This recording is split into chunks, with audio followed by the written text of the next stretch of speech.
til det her webinar, hvor vi skal snakke lidt om løsninger, perspektivering og det fremadrettede arbejde. Jeg har ikke taget ret meget med til jer i dag. Man kan sige, at det er ikke mere end et par slides. Men det jeg gerne vil lægge op til, det er, at vi måske kan snakke eller diskutere eller vende nogle ting, som er aktuelle i forhold til jeres projekter. Så det er sådan set mit oplæg herfra, at jeg giver jer ikke ret meget oplæg i dag, men at der så er mulighed for at spare eller stille spørgsmål. Og den her gang er måske lidt mere nuanceret, end man vil gøre i chatten. Selvom I har været gode til at bruge chatten, så er det lidt anderledes, når det er lige på lyd. Grunden til, at vi snakker om løsninger og perspektivering og det fremadrettede arbejde på det her tidspunkt, det er jo, at nu er der ikke så lang tid til, at I skal aflevere, og I har forhåbentlig kigget ned i jeres problemstillinger osv., så nu begynder I måske at få nogle idéer til, hvad skal man kalde det, noget af det sidste, man arbejder med i jeres projekt. Og det er det, vi lige skal prøve at få sådan lidt rammer og idéer omkring. Når det er, vi snakker om løsninger og perspektivering og det fremadrettede arbejde, så er det typisk den del af processen, hvor I har dykket ned i jeres teori og jeres empiri. I har måske fået nogle aha-oplevelser. I har måske fået nogle informationer, som på en eller anden måde kom bag på jer, eller bekræftede nogle af de ting, I sådan indledningsvis havde, da I gik ind i projektet. Men nu skal I altså til at nærme jer noget, der siger, okay, vi har faktisk den her udfordring. Hvad vil jeg egentlig foreslå her? Når det er, vi snakker løsninger, så har I jo fået en rapportskabelon. Og i rapportskabelonen, hvis I bruger den, der er faktisk et afsnit, et selvstændigt afsnit, der hedder løsningsforslag. Men det kan i princippet også godt være et underafsnit under analysen. Når der er, vi snakker løsningsforslag, så kan I faktisk også med fordel tage det med til eksamen, og så komme nogle flere ord på, end I måske har haft plads til i jeres projekt. Fordi at det er lidt interessant at se, hvordan I vil komme med idéer til, hvad der kan gøres i praksis, så er det et relativt oplagt emne at tage med til eksamen også. Det I skal tænke på, når der er, I tænker løsninger, det er, at der skal ikke bare stå, jamen så skal HR-afdelingen omorganiseres. Punktum. I må altså godt overveje noget mere om, hvordan kan den her afdeling omorganiseres, hvem skal gøre hvad, hvornår. Man kan sige, at I kan lave en tidsaktivitetsplan eller en handleplan, eller hvis I ikke kan lide de ord. Altså en eller anden måde, hvor det er, I lige udfolder de her løsninger. Man kan kalde den opskrift til, hvad skal ske nu, hvad skal ske om 3 måneder, hvad skal ske om 6 måneder, hvem skal gøre hvad. Hvad er det for nogle overvejelser eller aktiviteter, man skal sætte i gang. Grunden til, at I gerne må arbejde med jeres aktivitetsplaner på den her måde, eller løsninger, det er jo, at så kan jeres opgaver jo bruges i jeres praksis. Altså det er jo i princippet noget, I så kan komme og aflevere til jeres direktør, eller HR-chef, eller hvem der nu er ansvarlig hjemme i praksis, og sige, prøv lige at se her, nu har jeg faktisk kigget på det her, og jeg er kommet med nogle løsningsforslag. Udover at I kommer med løsningsforslagene, har I jo også i jeres projekter genereret nogle argumenter for, hvorfor det er smart at gå i gang med det her. Så det her med værdien i praksis, og at det ikke bliver beskæftigelsesprojekter, men at det faktisk bliver noget, man kan bruge til noget. Louis, i forhold til din APV, MTU, MUS, hvad det er, du nu vælger, så er det jo smart, at man gør det anderledes fremadrettet, hvis du finder ud af, at det faktisk ikke er særlig hensigtsmæssigt. Ikke? Giver det mening? Yes. Ja. Så den må I godt gøre noget ud af. Jeg har taget Blooms taksonomi med som billedet her. Og Blooms er god til at tænke over. Jeg er hele tiden blevet ved med at sige til jer, I må ikke beskrive, I må ikke beskrive, I må ikke beskrive. Og det handler faktisk lidt om, jamen, hvad er det for et læringsniveau, vi gerne vil se jer bevæge jer på, når det er, vi arbejder med projekter på det her niveau, altså akademiniveauet. Og det er nemlig, at man selvstændigt kan bruge den, og I selvstændigt kan analysere, altså ikke kun kan beskrive og forstå, men at I selvstændigt kan analysere, evaluere og udvikle inden for det her. Og det handler altså om Blooms 3 sidste niveauer, eller øverste niveauer. Og det er derfor, at jeg hele tiden udfordrer jer på, at I skal bruge det her. Og når I både kan identificere og analysere en problemstilling, og samtidig selvstændigt kan komme med forslag på baggrund af den analyse, så er I altså virkelig højt op i læringsniveauer. Giver det mening? Ja. Yes.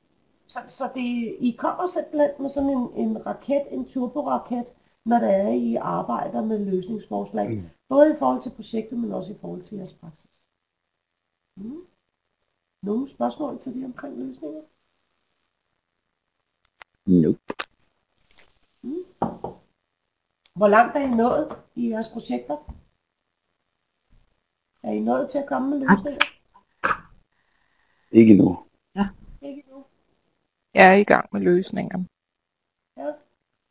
Jer, der ikke er kommet i gang med løsninger, har I gjort jer nogle overvejelser om, hvad mulige løsninger, altså at I har nogle idéer om, hvad det kunne være? Ja. Både og. Både og. Ja, jeg har også tænkt i løsninger og modeller, jeg skal prøve at få, altså processer, ikke? Hvilke processer jeg skal prøve at pege på. Og Camilla, jeg kan også se, at du har også tanker om løsninger. Så og det er helt, hvad skal man sige, fornuftigt, at I ikke er 100% klar på jeres løsninger, fordi I skal jo netop bruge jeres fordybning i teorien og i empirien og det her med at analysere det, der vil give jer nogle mere sådan håndfaste idéer om, hvad løsninger er. Så det er fint nok, at det er på idéplan, og så når der er I virkelig får kørt jer ned i opgaven, at så vil det altså give mere substans, når der er I taler løsninger. Okay. Jeg har taget den her omkring perspektivering med. Når det er, vi snakker om perspektivering, jeg ved ikke, er der nogen af jer, der har fået læst i den lille røde metodebog omkring perspektivering? Ikke så meget nu. Nej, et nysgerrigt spørgsmål nu. Også kun for at sige til jer, at når I kommer dertil, og I måske vil have et input, så er den lille røde bog, metodebog, altså også en god idé lige at få nogle tanker omkring det her. Perspektivering skal I have med. Den her perspektivering vil også være en fordel at tage med til eksamen. Det kan være perspektivering på forskellige ting, og jeg har prøvet sådan at lave nogle indledende sådan tanker eller sætninger, man kan bruge, når det er, man skal perspektivere. Vi har jo snakket koldt, og perspektivering er jo lidt koldt. Når det er, I sidder og skal perspektivere, jamen så er vi ude efter nogle refleksioner over, og så har jeg skrevet ... Fordi det kan i princippet være refleksioner over projektet, problemstillingen, jeres egen læring, om det var den rigtige problemstilling, om det var det rigtige perspektiv, jeres empiri, jeres metode. Altså i princippet er der åbent omkring det her med perspektivering på rigtig mange områder. Det jeg vil anbefale jer, det er, at I i hvert fald har noget perspektivering med omkring jeres problemstilling. Det perspektiv, jeg gik ind med, passede det egentlig meget godt? Eller har jeg nu i bagklogskabens klare lys, har jeg nu fundet ud af, at hvis det er, at jeg nu havde gjort sådan og sådan og sådan, eller jeg havde taget den vinkel på, jamen så ville det måske have givet mig noget andet. Perspektiveringen kan som sagt udfoldes, men den skal jo også begrænses et eller andet sted, fordi I har jo brugt masser af sider på jeres analyser og teorier og empirier også. Det, der også er vigtigt for mig at sige til omkring perspektivering, Det er altså, I må også godt skrive, hvor det er gået super godt. Mhm. Det behøver altså ikke kun at være, hvor jeg kunne gøre det anderledes. Er I med på det? Ja. Der vil være nogle steder, hvor jeg har siddet ved skrivebordet og tænkt nogle tanker, og gjort nogle ting efterfølgende, og så gik det altså bare super godt. Det må jeg altså godt reflektere over. Og sige, at jeg havde den og den idé, jeg skulle snakke med den og den person, eller jeg stillede de og de spørgsmål, og jeg fik simpelthen så meget guf ud af det i forhold til min problemstilling. Så husk, at det ikke kun er at perspektivere over, jamen, hvor kunne man have gjort tingene anderledes, eller hvad kunne have givet mig noget andet input. Det må altså også godt være der, hvor det er gået rigtig godt. En perspektivering kunne også være, at jeg kunne have grebet det an på den og den måde, altså en anderledes måde. Og det sidste, jeg vil sige omkring perspektivering, det er, at I skal huske egen læring. Kan I huske det fra modulets fagbeskrivelse, som vi arbejdede med sidst vi var sammen? Yes. Ja. I behøver ikke nødvendigvis at have koldt med på jeres egen læring i jeres rapport. Men som jeg har nævnt for jer et par gange, så skal I i hvert fald have den med til eksamen. Hvis I ikke selv husker det, så bliver I spurgt til det fra mig. Ikke også? Yes. Så det er ikke vigtigst at have jeres egen læring med i jeres perspektivering. Det kunne godt være, at det var mere i forhold til jeres problemstillinger, jeres projekt og jeres arbejde med jeres projekt. Men i forhold til egen læring, der skal I have den med til eksamen. Jeg har taget den her med, og det er faktisk ikke noget velvalgt billede, det beklager jeg altså meget. Jeg kunne godt have fundet noget andet, men når det er, jeg snakker om det fremadrettede arbejde, så det jeg prøver at vise med det her billede, det er jo, at de har så travlt med den her battle, så selvom der kommer en, der kunne have en rigtig god løsning på problemet, så er der simpelthen ikke tid til at gå i gang med løsningen på det her, fordi man har travlt med alt muligt andet. Og det er her, at jeg vil sådan give jer det tip omkring det fremadrettede arbejde, som jo typisk foregår i jeres egen hverdag og i jeres egen praksis. At I har altså arbejdet med det her på en sådan måde, så I får nogle fantastiske argumenter for jeres praksis til netop at få gjort noget ved det. Det er et åbent vindue, vil jeg kalde det. Dels fordi, at der er nogen, der har været nysgerrige på jeres projekter, allerede mens I har arbejdet med det. Dels fordi der er nogen, der er nysgerrige på jeres projekter i forhold til jeres konklusioner og løsningsforslag. Og dels nogen, som måske har hørt om det efterfølgende, og som godt kunne gå hen og blive meget nysgerrige, hvis det er, I fik en kort snak med dem om, hvad det er, I har fundet ud af. Så en anbefaling herfra om, at i det fremadrettede arbejde, at I benytter jer af det vindue. At det ikke bliver et projekt, hvor I siger, puha, nu er eksamen overstået, jeg skal lige bruge et par måneder på at sende hovedet et andet sted hen, før det er, jeg skal i gang med det næste fag. Men at I faktisk benytter jer af det åbne vindue, at jeres praksis måske er åben over for at arbejde med de ting, som I kommer frem med. Ja. Det var det, jeg vil sige til jer omkring løsning og perspektivering. Og grunden til, at jeg har gjort det lidt kort i dag også, er fordi, at jeg synes, der skal være lidt plads til noget spørgsmål, hvad det er, der nu sådan er on top of mind hos jer. Altså, jeg har brugt FPV'en som grundlag for min opgave, men skal jeg så samtidig samle andre interviews eller noget, eller er det nok ligesom at have den som information, som data?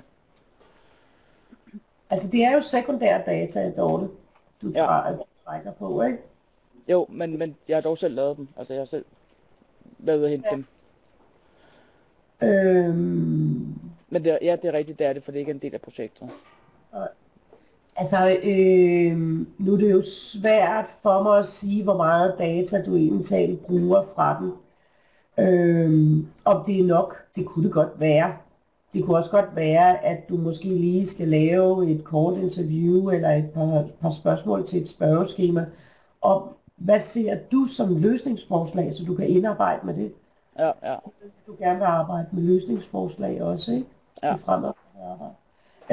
Men der er ikke noget, der siger, at en sekundær empiri ikke kunne være nok. Okay, så der er ikke noget krav om det, men jeg vil selvfølgelig gøre det, hvis det giver mening. Ja, lige præcis. Okay. Og Oscar, med hensyn til egen læring, hvorfor siger du det ikke? Prøv at komme, Heidi, og sige, hvad det er, du mener her. Okay, det er mere fordi, jeg kom til at tænke på, hvad punktet skal være. Om det er der, jeg skriver sådan noget med, hvad løsningen er, eller er det, hvad jeg har fået ud af det her? Den har jeg ikke helt fanget. Altså den her med kold på egen læring? Er det koldt, der skal ind der? Ja. Altså hvis du Okay. tænker på egen læring, ikke? Ja, okay, det du tænker på. Ja, godt. Ja.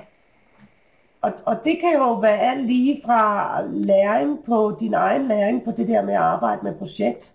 Det kan også være din egen læring i forhold til faget. Og hvad jeg kunne have gjort anderledes og sådan nogle ting. Ja, det er omkring projektet, men det kunne også være i forhold til faget. Ja, okay. Louis, du startede med at sige, at alle de der fordømte forkortelser med HR og alt muligt andet, altså jeg kunne ikke forestille mig, at det er den samme udfordring for dig nu. Så der ligger jo også i selve faget, at har jeg fået nogle nye åbenbaringer, lyder så voldsomt, men hvad har jeg egentlig lært af faget? Hvad har det givet mig at følge med i faget? Så det behøver altså ikke kun at være i forhold til projektet. Det er også det at have taget HR, den strategiske HR-funktion fag, ikke? Ja, Christine. Men det er vel ikke noget, du skal skrive i din rapport, så er det vel noget, du tager med til eksamen, ikke også? Ja, det er det. Og I skal være opmærksomme på, hvor meget I skal tage med i jeres rapport omkring egen læring. Det er jo noget perspektivering, og der vil I jo nok typisk prøve at forholde jer lidt til problemstillingen, de teorier, metoder, perspektiver, I har valgt, ikke? I kan sagtens have egen læring med, I skal bare passe på klassen. Men med til eksamen, det er en god idé. Kold på egen læring. Og der må I godt folde det ud, så det ikke kun er projektet, men at det faktisk er hele faget. Giver det mening? Ja. Ja. Altså jeg kan jo sige til jer, at set fra min stol, fra jeg var sammen med jer første gang, og så at jeg var sammen med jer i sidste uge, kan jeg jo godt se en udvikling. Og det jeg jo er nysgerrig på, det er, om I kan se jeres egen udvikling. Nok ikke så nemt, som du kan. Nej. Rimelig nemt, vil jeg sige. Hvad siger du, Louis? Rimelig nemt, siger jeg. Jeg kan godt se meget udvikling her.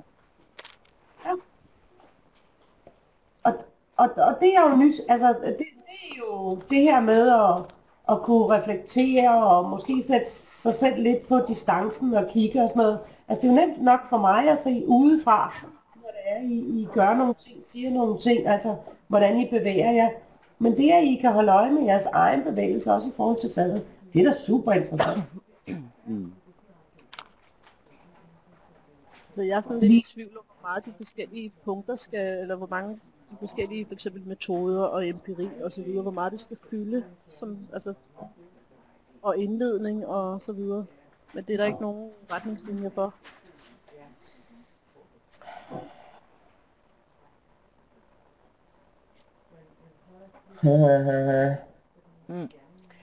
Altså, nej, det er der ikke, fordi det er sådan lidt afgørende fra projekt til projekt, hvor hovedvægten kommer til at ligge. Jeg vil dog sige, at 1,5 sides indledning, det er overkill. Så skal det i hvert fald være inklusiv problemafgrænsning, problemformulering osv.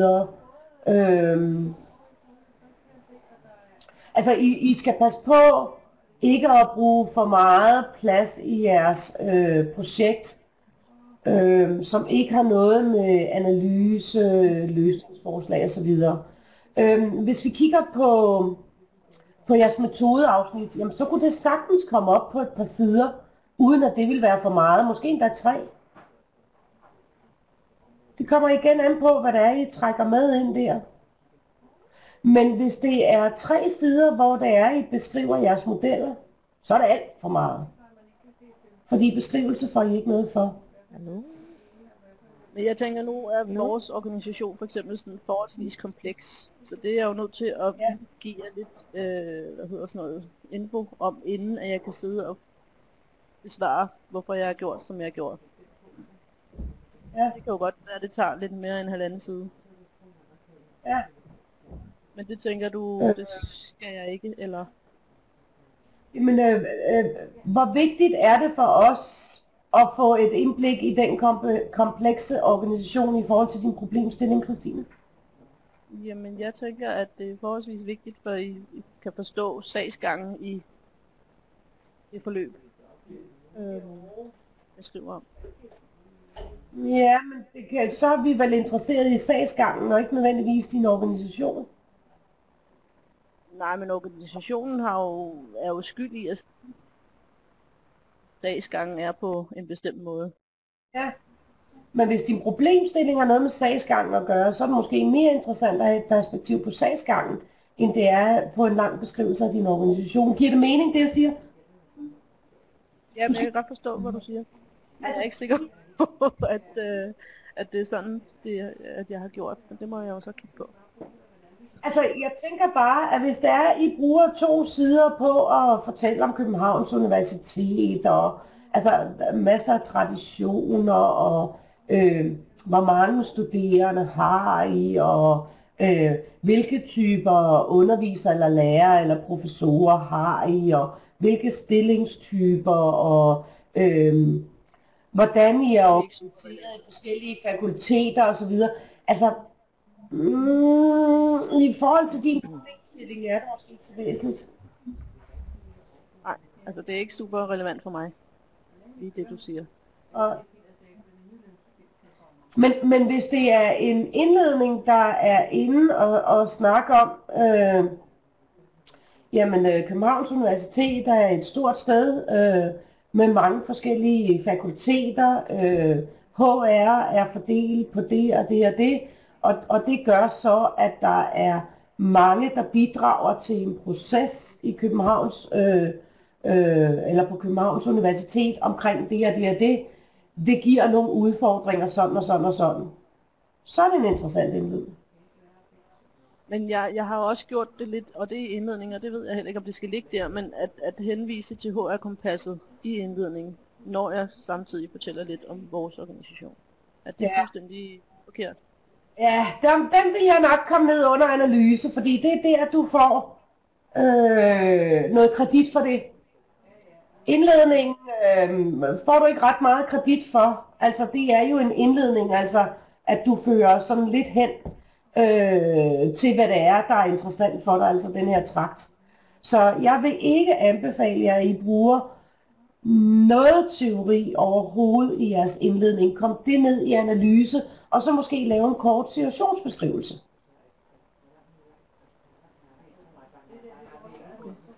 Fordi det er der, I får karaktererne og tyngden i jeres rapport. Det er ikke i jeres indledning, og det er også derfor, I skal passe på, at den ikke fylder for meget.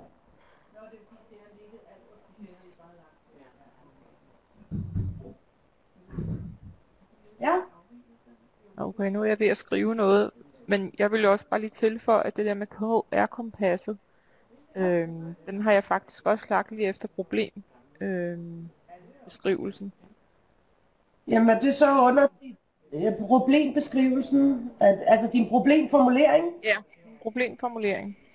Ja, men HR-kompasset... Der har jeg ligesom startet med at lægge den og sige, jamen jeg har den her problemformulering, og på grund af det her fag, og den hører til der i HR-kompasset.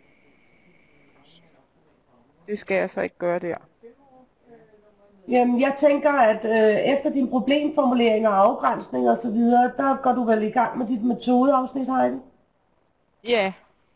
Jamen, så må du godt lige på kompasset der i metodeafsnittet. Okay, det er så lige i starten af det der metodeafsnit, den ligger. Det er okay. Ja, fordi i metodeafsnittet arbejder I jo med modeller, teorier og empiri.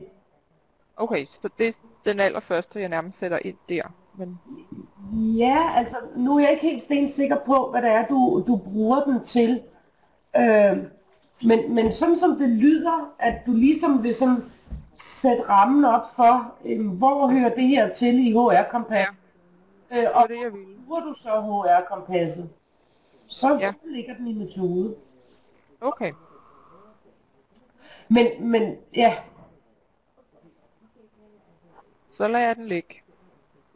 ja.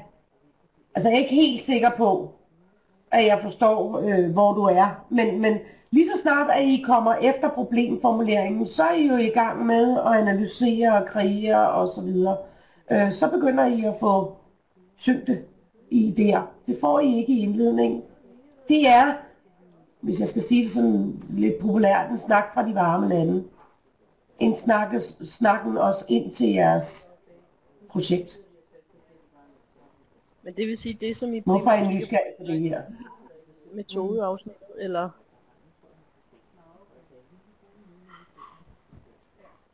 Den skal lige have igen, Christine. det som I fokuserer mest på, sensor og dig, det er metodeafsnittet. Altså alt det andet er metode og konklusion. Alt det andet, det er noget, som der bare... Nej. Nej. Man kan sige, at det eneste, vi ikke interesserer os ret meget for, det er din indledning. Okay. Fedt. Yes, det er lækkert. Rigtig meget.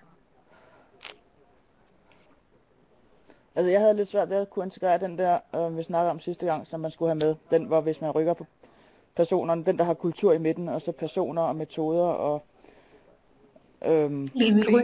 ja, præcis. Jeg har sgu lidt svært ved at få den integreret rigtigt. Jeg ved ikke helt, hvordan jeg skal bruge den. Dorte, du kan bruge den i din løsningsforslag, fordi der vil du jo lave noget om på processerne, og det er over i strukturen. Hvad skal aktørerne så gøre anderledes? Hvilke opgaver kommer der så? Ja, det er rigtigt. Og hvordan bliver de påvirket af det måske også, ja. Ja, det kan jeg gøre. Lige præcis. Jamen jeg vidste også godt, der må være en måde at få den ind på en ordentlig måde. Jeg skal bare lige finde ud af det. Ja, super, tak for det. Tak. Ja. Godt. Jamen, så vil jeg sige tak for nu. Nu har I prøvet det på en anderledes måde. Og så ses vi altså på mandag. Yes, Gør vi. cool. Det gør vi. Yes, det gør vi. Super, tak for Hej, det. hej. Tak for i dag. I lige måde. Noget. Tak for i dag. Hej. Hej. Hej. Hej.